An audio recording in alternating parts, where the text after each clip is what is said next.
بسم الله الرحمن الرحیم. قدرمنو دوستانو، نن غواړو د مطالعې پر کیفیت د ځای او چاپیریال د ټاکنې پر اغیزو خبرې ولرو. د ښې او غوره مطالعې لپاره ډیر عوامل شته دي چې له هغو څخه په مهمو کې یو د غوره ځای او چاپیریال ټاکل شامل دي. غواړم په دې مورد کې څو مهمو ټکو ته اشاره وکړم. مطالعې لپاره انتخاب شوي ځای یا چاپیریال کې باید هیڅ مزاحم کوونکي موارد یا عوامل موجود نه وي. هغسې چې له کتاب لوستنې مو پام خپل یا بل لوري ته واړوي او د حواسو په ګډوډ کولو مو د مطالعې طبیعت یا موډ خراب کړي. د مطالعې په ځای کې مو مزاحم کوونکي عوامل د لوستنې له اړتیا پرته اضافي توکي ذهني تمرکز خرابوي چې له کبله ستاسو د لوستنې او یادولو کیفیت ټیټي. د مثال په توګه د خوب په خونه او یا د خوب پر تخت کتاب لوستنه د مطالعې لپاره ښه موقعیت نشي کېدلی، ځکه هلته مو تل ځان د آرام او خوب لپاره رسولی چې ضرور به په څو شیبو کې کتاب په لاس هغلته په خوب تللي یاست. یا هم د ناستې په خونه کې تلویزیون ته مخامخ موقعیت د مطالعې د ځای لپاره با کیفیته نه بریښي، ځکه شاید ډیر کله د کتاب د څو کرښو یا پاڼو تر لوستلو وروسته زړه ته ولویږي چې نور پر تلویزیون د خپلې خوښې پروګرام ننداره کړئ. زیرک ټلیفون چې ډیری کسان مطالعې لپاره استفاده کوي خو کارنده نه دی، ځکه هلته د کتاب او مطالعې له موادو پرته نورې داسې برخې شته چې شاید تاسو ورسره تر مطالعې ډیر اوږده شوي یاست او په لنډ وخت کې د لوستنې پر ځای د زیرک ټلیفون بیلابیلې کړکۍ پرانیزئ، مثلا د خپل فیسبوک او ټویټر اکاونټونه وکاروئ او یا هم پر ګیمونو خپل ذهن بوخت کړئ. د شپې له لورې داسې خونه چې نور او رڼا یې له حده ډیره او یا کمه وي هم مطالعې ته مناسب ځای نه ده، ځکه دا چاره مو سترګې ژر ستړې کوي.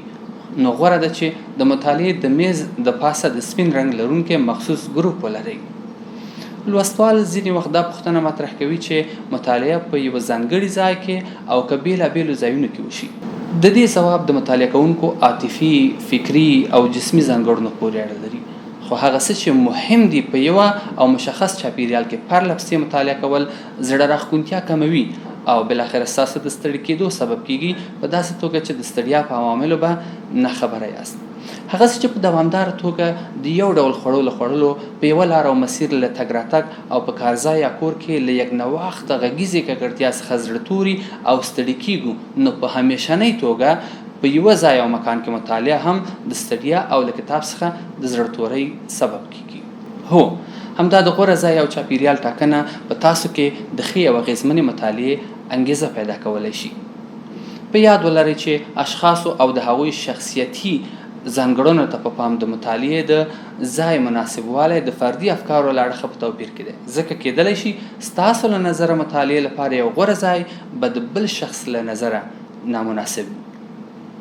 هغسې چې په اثبات رسېدل د مطالعې لپاره خاموشه چاپیریال غوره دی، خو تاسو به لیدلي او اورېدلي وي یا غالبا خپله به مخ شوي یاست چې یو څوک نشي کولی په خاموشه چاپیریال کې مطالعه وکړي او مطالعې پر وخت موسیقي اوري، یا د مطالعې پر مهال خوراک کول ښه نه بریښي، ځکه د مړښت له کبله مو سترګې په خوب پټوي. خو ډیر خلک عادتا د وچې میوې په خوراک سره ډیر ساعتونه مطالعه کوي.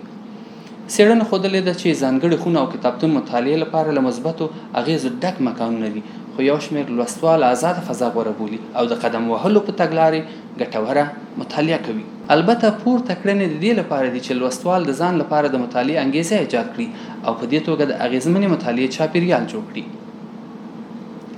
په یاد ولرئ، کله مو چې احساس وکړ د مطالعې پر مهال بې انګیزې شوي یاست،